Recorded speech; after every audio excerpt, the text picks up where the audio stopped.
Hey everyone, Mr. Sujano here, your source for gaming, tech, emulation, and open source news. Let's get started.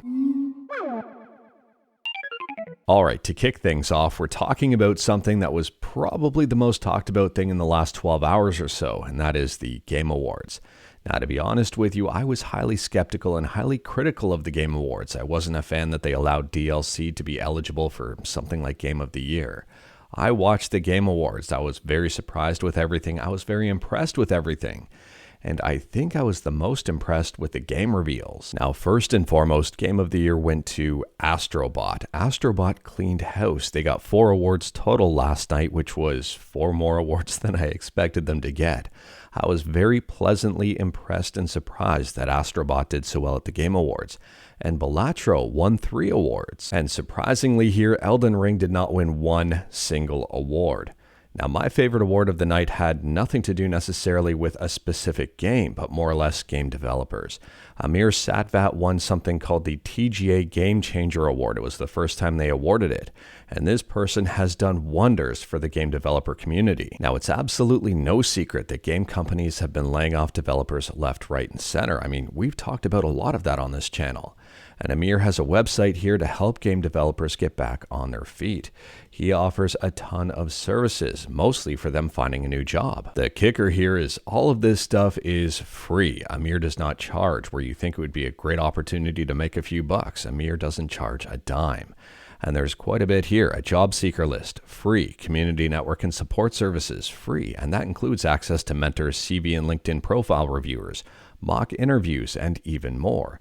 Job listings, free. Career planning resources, free. So hopefully you can see why this was my favorite award of the night. I mean, there were a lot of amazing categories out there, but this one to me was just special, and what he's doing for the community is absolutely amazing. And also what was amazing were the game reveals. So we had a whole bunch of game reveals and announcements here. One of those being Virtua Fighter, which I am really looking forward to. Finally, a Virtua Fighter 6. There's a weird new first-person shooter game called Murder Circus. A brand new Turok was announced, Turok Origins, and a lot of people were excited about this one. A brand new Onimusha game, Onimusha Way of the Sword. A new Okami game, Okami Sequel. I don't know if they have a full title for this one just yet, but at the same time, at least it was announced, and a lot of people were excited about this one. A brand new 2D side-scroller Ninja Gaiden game, Ninja Gaiden Ragebound. This one was a big surprise to me. If you're a fan of Ridge Racer, if you're a fan of racing games, you may be a fan of this. Screamer, which is coming in 2026. We got to see a cinematic trailer for The Witcher 4. Now, unfortunately, there was no gameplay here. It was just cinematics, which I was a little bit disappointed about, but at the same time here, The Witcher 4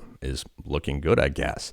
It's featuring Ciri as the main character. There's more Elden Ring DLC, which I'm assuming is going to make it eligible for Game of the Year again next year. It's almost like we're going to have Elden Ring in the category every single year.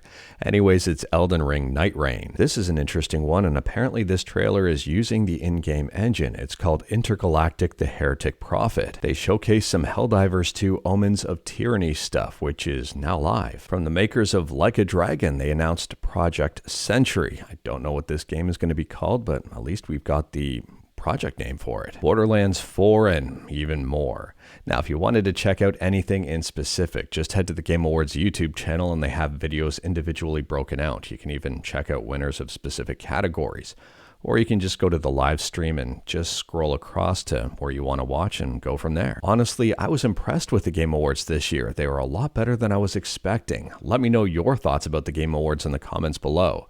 Do you care? What do you think about the reveals? What was your favorite game reveal? But moving on, and next up we're talking about PlayStation 3 emulation with RPCS3.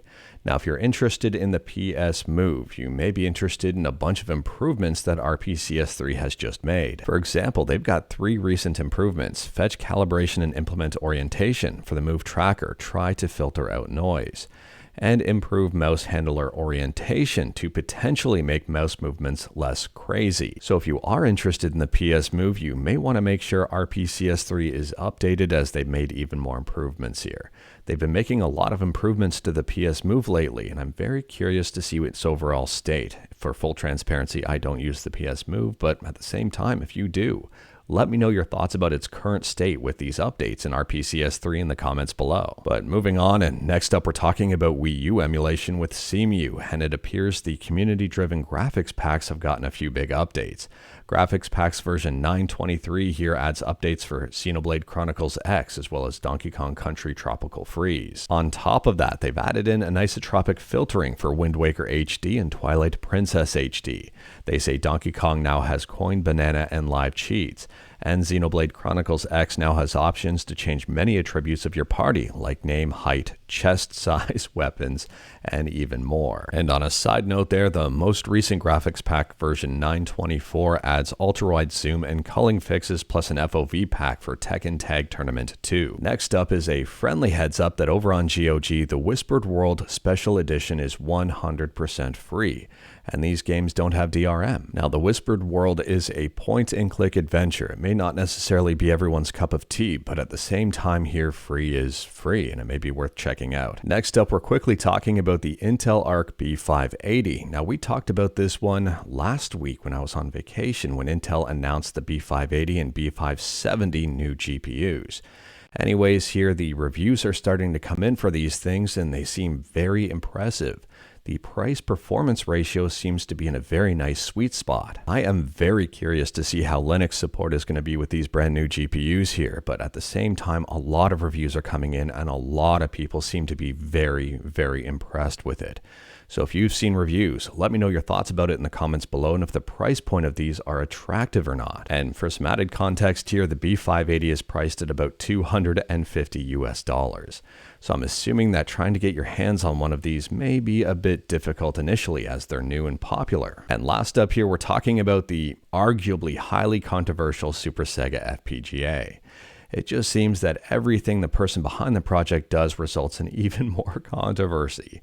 Anyways, Video Game Esoterica has a new video out showcasing some more red flags, I would say. So like everything I talk about, link will be in the description below right at the bottom. It appears that the person behind the SuperSEGA, if I understand the video correctly, is a little bit tight on finances and may not be able to refund people their pre-orders if Sega comes after them and shuts down the project, which they say is happening. Video Game Esoterica questions that as to whether or not it's actually real here or just a convenient excuse. Now, whether or not Sega is actually coming after them is kind of a moot point in my opinion. I think this project is going down the tubes, and I think the people who pre-ordered will be just out of money. I don't think this project will see the light of day. There's a lot of questions I have after seeing this video, and based on everything I've seen, there are a lot of red flags, and well, I'm completely staying away from this thing. I don't know about you, but at the same time here, I've got a feeling that everybody who pre-ordered one of these will just be out the money that they pre-ordered with. But anyways, that is all I've got for you in this one. Straight to the point, all stuff and no fluff. We talked about a few things today, the Game Awards being the big thing because it dominated pretty much all of the gaming news world. Let me know your thoughts on anything we talked about in the comments below. If you like this video, leave a like. If you didn't like this video, leave a like. Hit that subscribe button, check out my other videos. Don't tempt fate, save your state.